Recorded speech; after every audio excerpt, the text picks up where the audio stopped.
сот жүйесінде жұмыс жасаймын. Академияның түлегімін. Бүгін судья лауазымы үміткерлердің кезекті сұхбаттасу сатысы өтті. Жоғары сот кеңесі мүшелерімен сұхбаттасу өте жоғары деңгейде болды. Сұрақтарына жауап бердім деп ойлаймын.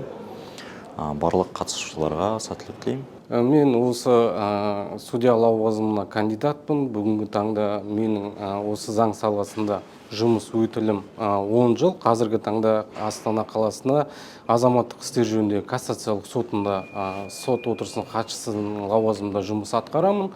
Бүгінгі таңда мен жоғары сот кеңесіне аудандық және оңа теңестірілген соттарға судья лауазымына тағайындалуына бойынша сұхбат алуға келген болатын. Сұхбаттасу өте жақсы өтті, жоғарғы деңгейде, ешқандай кемшіліктер жоқ. Сол барлық сұрақтарына жауап бердім бүгінгі таңда.